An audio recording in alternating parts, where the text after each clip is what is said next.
Human Service Public Assistance recipients to provide a minimum of 20 hours of community service per month unless gainfully employed and working not less than 20 hours during the month.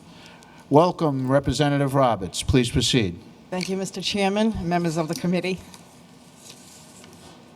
So I am presenting this bill because I think that we could significantly reduce our enrollment numbers here in Rhode Island.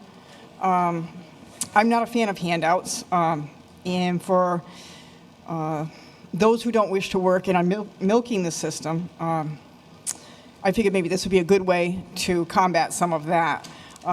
My bill would require people to exhaust their employment possibilities before giving them a handout, and it will combat some of the fraudulent claims. So I know that the state of Maine has seen tremendous success with a similar program. At the close of 2014, approximately 12,000 people were enrolled in state assistance programs. And after requiring them to either work part-time for 20 hours per week or enroll in a vocational program or volunteer for a minimum of 24 hours per month, enrollment dropped to just over 2,500. I would like to see the same exact thing happen here in Rhode Island to free up money which would be used for more critical purposes such as infrastructure. So really that's about it, and that concludes my testimony. It's an infrastructure bill. How can you not like it? We love those infrastructure bills. Get them out working on the roads. Yes, Representative Regenberg. Thank you, Mr. Chairman. Representative Roberts, I'm sort of confused by this legislation. The program that is targeted by your bill is for Rhode Islanders who are awaiting an SSI, SSDI determination. They're Rhode Islanders who have medical certification, a doctor's note saying they are incapable of working. So if we know that they are medically certified to be incapable of working, how are we expecting them to perform community service, which is, in many cases, work? We're not expecting them to perform it because it says in the bill that those people are exempted. So it says here,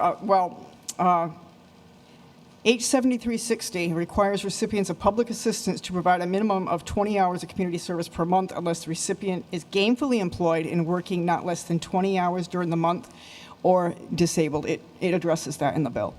Right, but that is tacked on to, it's about a program which, if you see on page 2, the first paragraph, if total physical or mental incapacity cannot be reasonably verified, then the individual shall not be eligible for general public assistance under this substitute. This program is only for people who have medical certification that they are incapable of working already. So why are we going to then require these people to engage in community service? It's almost like saying someone with a disability pension needs to do community service to get their check. It doesn't make sense. No, I'm not.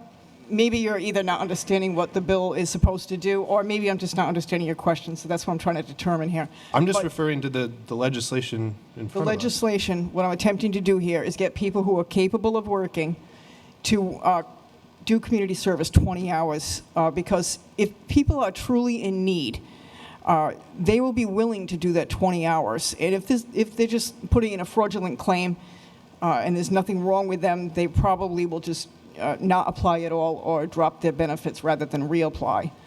So, and I'm not saying that there aren't people that are in need of this, because there really are. I'm aware of that. So, but it would exclude anybody who has disability issues from having to contribute the 20 hours community service. Where does it say that?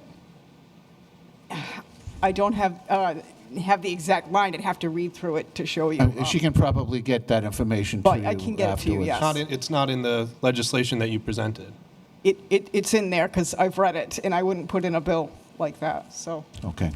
Are there any further questions for this, Representative Price? So this is modeled after Maine? Correct. What were their results after? Well, they started out at 12,000 applicants, and they ended up with 2,500 the enrollment was significantly reduced. Thank you. Okay. Thank you. Blair Lynch, is Blair Lynch here from the Department of Human Services? Signed up, neither pro nor con. Martha Yeager is opposed to this, not speaking. Leanne Brine from Rhode Island Coalition for the Homeless is opposed to this, not speaking. Randall Rose is also opposed to this and signed up to speaking. I have not seen Randall tonight.